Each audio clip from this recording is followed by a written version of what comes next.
আসসালামু আলাইকুম বন্ধুগণ, সবাই কেমন আছেন? আশা করি আল্লাহর রহমতে সবাই ভালো আছেন। আজকে একটা গুরুত্বপূর্ণ বিষয় আলোচনা করব। আমরা সবাই জানি সংযুক্ত আরব আমিরাতে আমাদের বাংলাদেশীয় ভাই বোনদের জন্য ভিসার জটিলতা ডে বাই ডে বাড়তেছে। আমাদের জন্য শেষ ভরসাটা ছিল শুধু ইনসাইড কান্ট্রির জন্য পার্টনার ভিসা এবং ফ্রিজন ভিসা। ইদানিং আমাদের কাছে যে নিউজগুলো আসতেছে বা দেখতেছি আমাদের জন্য খুবই একটা দুঃখের সংবাদ। সেটা হচ্ছে শারজাহ পার্টনার ভিসা আগে থেকে একটু সীমিত আকারে করে দিছে।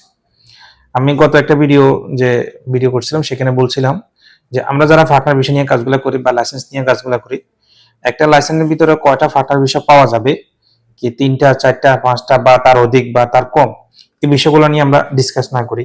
একথা আমি বলছিলাম, কারণ আমরা যতটুকু দরকার আমরা করি, আমরা প্রকাশ না করি, কিন্তু শারজাহ ভিসা হচ্ছে এতটুকুই আমাদের লিগেল হওয়ার তো একটা তরিকা দরকার। এই মুহূর্তে আমরা লাইসেন্স আগে যারা লাইসেন্স করতো তারা কিছু বিজনেসের উদ্দেশ্যে করতো, এখন মোটামুটি ম্যাক্সিমাম সময় যারা করতেছে তারা সবাই ভিসার উদ্দেশ্যে করতেছে।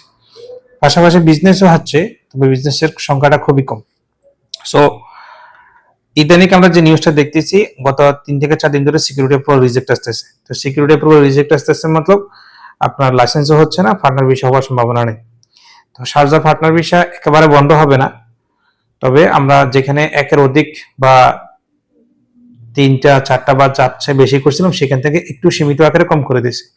ধরুন আপনার ২ বা ৩টা এরকম করলে আপনারা করতে পারেন, সেক্ষেত্রে খরচটা একটু বেশি পড়বে।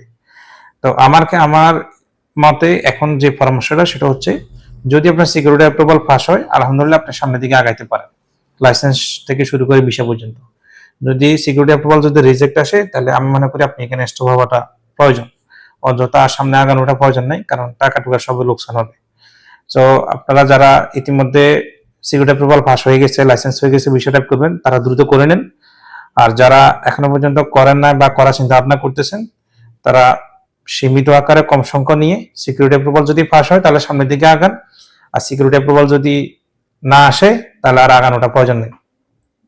যাই হোক, এগুলা আমাদের বাঙালিরা যেখানে যেটা পায় এটা সঠিকভাবে যত্ন নিতে পারে না, অতিরিক্ত অ্যাক্সেস করার কারণে সবকিছু নষ্ট করে ফেলে।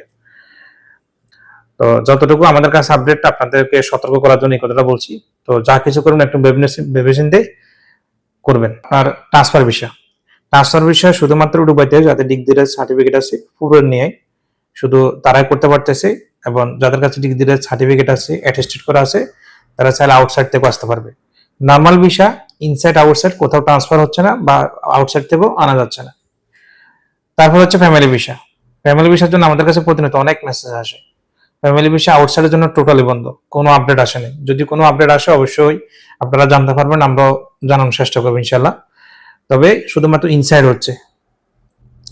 ভিজিট ভিসাও পূর্বে নিয়ে চলতেছে, গত ১ বছর ধরে বা ৬ মাস থেকে যে নিউজগুলো শুনতেছেন, ঠিক আউটসাইড ভিজিট ভিসার হাল কিন্তু এরকমই চলতেছে, ভিজিট ভিসা হচ্ছে না। পাশাপাশি ঘরের বিষয় আপনার যদি পূর্বে ঘরের বিষয় ক্যান্সেল হয়ে থাকেন, তাহলে ঘরের বিষয় কিছুটা হচ্ছে, না হলে তেমন হচ্ছে না। মোটামুটি ঘরের বিষয় হচ্ছে না, এরকম অবস্থা চলতেছে। এ ছিল সংযুক্ত আরব আমিরাতের সর্বশেষ আপডেট, ভিসার আপডেট। তো যদি নতুন কোনো খবর বা নতুন কোনো আপডেট যদি আসে, অবশ্যই আপনাদেরকে জানানোর চেষ্টা করবো। সবাই ভালো থাকবেন, সুস্থ থাকবেন। আসসালামু আলাইকুম।